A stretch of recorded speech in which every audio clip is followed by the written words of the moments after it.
నమస్తే, welcome to #you. నేను మీ రాజేష్.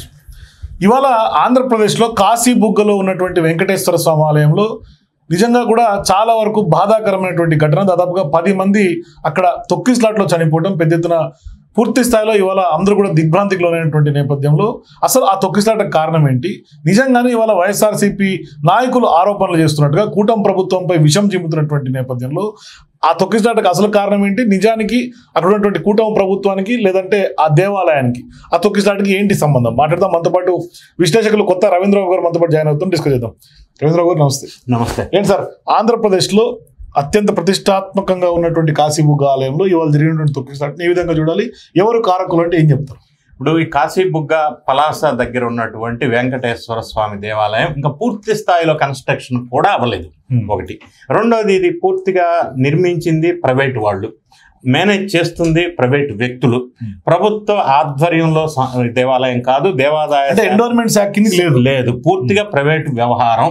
అయితే ఇది ప్రధానంగా మనం ఆలోచించినట్టయితే ఒడిశా రాష్ట్రానికి చెందిన ఒక పాండే అని రాజవంశీకుల కుటుంబం గతంలో లాంగ్ బ్యాక్ తిరుమల తిరుపతి దర్శనం వెళితే వాళ్ళకి దర్శనం ఆశించిన స్థాయిలో జరగలేదని చెప్పేసి, ఇటువంటి దర్శనం సక్రమంగా తిరుపతిలో జనం అందరికీ ఆశించిన స్థాయిలో జరగటం లేదు, మన ప్రాంతంలో మనమే ఒక టెంపుల్ అదే నమూనాతో అదే సైజ్ విగ్రహాలతో మనం నిర్మించుకుంటే సొంత డబ్బులతో ఈ ప్రాంత ప్రజలు దర్శనం జరుగుతుంది మన ఒక మంచి సదుద్దేశంతో సత్సంకల్పంతో వాళ్ళ సొంత భూమి 12 ఎకరాల భూమిలో 10 కోట్లు ఖర్చు పెట్టి ఈ దేవాలయాన్ని నిర్మించారు. తిరుమల నమూనాతో పాటు సేమ్ అదే విధంగా నిర్మించారు. సో ఈ సందర్భంలో ఈ రాజవంశీకుల ఆధ్వర్యంలో ఉన్నటువంటి ఈ ప్రస్తుత దేవాలయం ఈరోజు కార్తీక మాసం, అది కూడా ముక్కోటి ఏకాదశి, ఈ శుభ ముహూర్తాలు శుభ ఘడియలు ఉన్న నేపథ్యంలో ఆ ఆలయం కెపాసిటీ యాక్చువల్గా 3000 కంటే ఎక్కువ అకామిడేట్ చేయదు. రెండోది, ఆ రైలింగ్స్ ఇవన్నీ కూడా ఇంకా పూర్తి స్థాయిలో నిర్మాణం జరగకపోవడం వల్ల టెంపరీ అరేంజ్మెంట్స్ చేశారు. అంటే హ్యూజ్ క్రౌడ్ ఒకసారి రావటం అనేది అంటే వీళ్ళు ఎక్స్పెక్ట్ చేసేది ఉండే, ఎక్స్పెక్ట్ చేయలేదు, ఒకటి మిస్టేక్.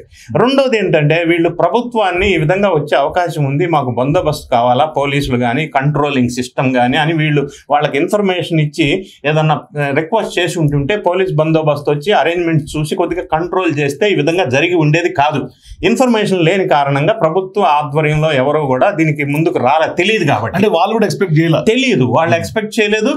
గవర్నమెంట్ మీరు అన్నట్టు ఏదైనా ఈవెంట్, ఏదైనా ప్లాన్డ్ ఈవెంట్ అయ్యి ఉంటే then they will ask protection. లేదేమైనా ప్రైవేటు ఆలయాలు నిర్వహిస్తున్న నిర్వాహకులు ఇటువంటి శుభ ముహూర్తాల టైంలో ఎక్కువ సంఖ్యలో భక్తులు వచ్చే అవకాశం ఉందని ఎక్స్పెక్ట్ చేసి తగిన విధంగా బందోబస్తు కానీ అరేంజ్మెంట్స్ కానీ చేసుకోవాల్సిన నైతిక బాధ్యత నిర్వాహకుల మీద ఉంటుంది. ప్రభుత్వానికి ఇన్ఫర్మేషన్ లేకుండా వీళ్ళు అరేంజ్మెంట్స్లో ఫెయిల్ అవటం వల్ల 25,000 మంది వచ్చారని చెప్తున్నారు. సో అంతమంది ఒకసారి వచ్చినప్పుడు 3,000 కెపాసిటీ ఉన్నప్పుడు త్రొక్కిసలాటే జరుగుతుంది సహజంగా. ఆ త్రొక్కిసలాట్లో 10 మంది పైగా చనిపోయినట్టుగా వార్తలు వచ్చినాయి.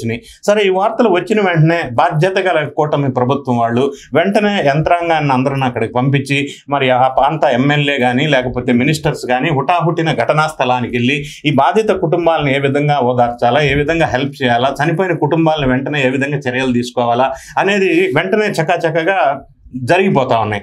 ఈ నేపథ్యంలో వైఎస్ఆర్ కాంగ్రెస్ పార్టీ కొన్ని అలిగేషన్స్, బ్లేమ్ గేమ్ స్టార్ట్ చేశారు. ప్రభుత్వ బాధ్యత అంటారు. In what way government is responsible for this tragic incident? ఏ విధంగా ప్రభుత్వం బాధ్యత తీసుకుంటుంది? ప్రభుత్వాన్ని అడిగితే వాళ్ళు ఇవ్వమంటే బాధ్యత తీసుకుంటుంది. రెండో అంశం, ఇటువంటి సందర్భాల్లో గేమ్స్ మానేసి ఏ విధంగా హెల్ప్ చేయాలనేది చూడాలి. మనం గతంలో కూడా ఒకసారి చూసినట్టయితే వైఎస్ఆర్ కాంగ్రెస్ పార్టీ ఇటువంటి రాజకీయాలు చేయటంలో మనం తిరుమల తిరుపతి దేవస్థానంలోనే ఒక క్యూ లైన్లో వైఎస్ఆర్ కాంగ్రెస్ పార్టీ కొంతమంది శ్రేణులు త్రొక్కిసలాట్ లాగా క్రియేట్ చేసి ఒక బ్లేమ్ చేసే విధానం స్టార్ట్ చేశారు. అది అప్పట్లో పట్టుకొని వెలుగులోకి తీసుకొచ్చారు. మరి అలిపిరి దగ్గర పట్టుకున్న వ్యవహారంలో వైఎస్ఆర్సీపీ నాయకుడే ఉన్నాడు. అదేవిధంగా అలిపిరి దగ్గర ఒక పెద్ద త్రొక్కిసలాట దుర్ఘటన జరిగితే దాంట్లో కూడా రాజకీయాలను చొప్పించి బ్లేమ్ చేయడానికి గతంలో ప్రయత్నం చేశారు. ఆ సందర్భంలోనే అప్పట్లో ఉన్న డిఎస్పీని కూడా ట్రాన్స్ఫర్ చేశారు. ఈ సంఘటనలన్నీ ఆ రోజు డిఎస్పీ గేట్లు తెరవడం వల్ల జరిగింది. ఇటువంటి జరిగినప్పుడు, జరగకూడని సంఘటనలు జరిగినప్పుడు బాధ్యతగా మనం చేయాల్సింది ఏంటంటే మళ్ళీ ఇటువంటి రిపీట్ కాకుండా ఉండాలంటే ఏం చేయాలా, సూచనలు ఏంటి, నెక్స్ట్ రిపీట్ అవ్వకుండా. First point. Second point, instant గా ఈ సంఘటన జరిగినప్పుడు ఆ బాధిత కుటుంబాలకి, క్షతగాత్రులకి ఈ ఈ విక్టిమ్స్ కి ఏ విధంగా how best they can help, అది ప్రభుత్వ తరపునే చేయాలని లేదు. వైఎస్ఆర్ కాంగ్రెస్ పార్టీ శ్రేణులను ఆయన ఒక సందేశం ఇచ్చేసి హుటాహుటిన ఘటనా స్థలానికి పంపించి అందులో వీళ్ళకి హెల్పింగ్ గా చేసినట్టయితే ఆ సహాయ సహకారాలు వాళ్ళకి అందిస్తే స్పాట్ లో కొంత మెరుగ్గా ఉండేది.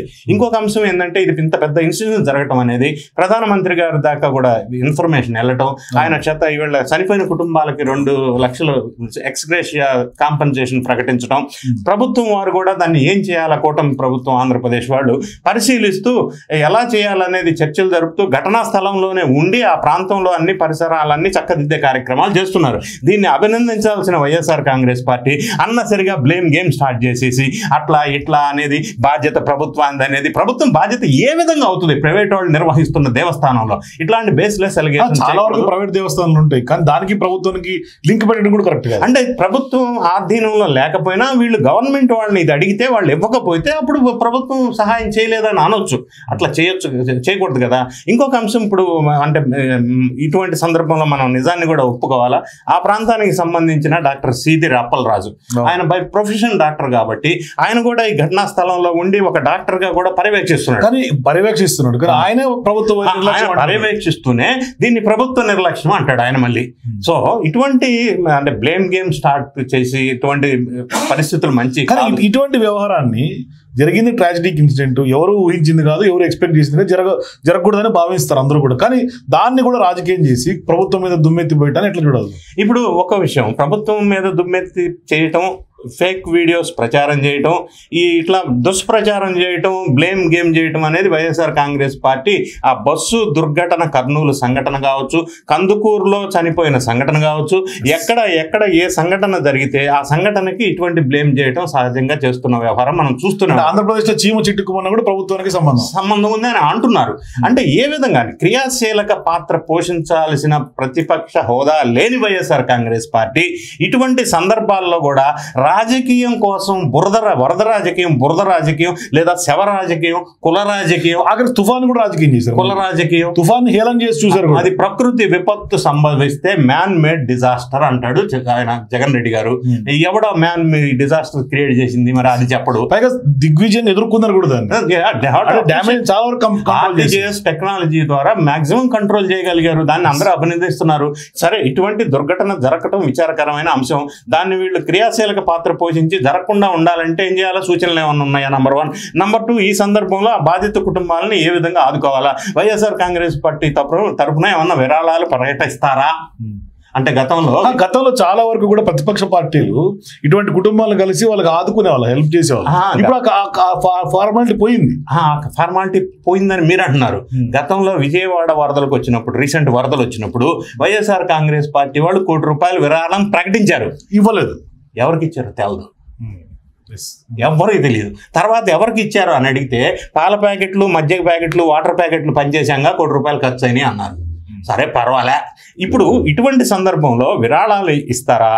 ఏ విధంగా ఫిజికల్గా వాళ్ళ శ్రేణులు ఆ సందర్భంగా వెళ్ళి ఆ ఘటనా స్థలానికి ఎలా ఆదుకుంటారు, ఎలా సహాయం చేస్తారు అనేది ప్రధానమైన ఫోకస్ ఉండాలి తప్ప రాజకీయ క్రీడలాగా దీన్ని భావించి బ్లేమ్ గేమ్ చేయటం అనేది ఆ పార్టీ డిఎన్ఏలో ఉంది కాబట్టి ఆ విధంగా చేస్తున్నారు. Thank you sir. సో మొత్తం మీద కాశీబుక్ ఇన్సిడెంట్ మీద నిజంగా వైఎస్ఆర్సీపీ రాజకీయాలు చేస్తున్నటువంటి వ్యవహారాన్ని మీ అభిప్రాయాల కింద నాకు కామెంట్స్ తెలియజేయండి. For more videos please watch #.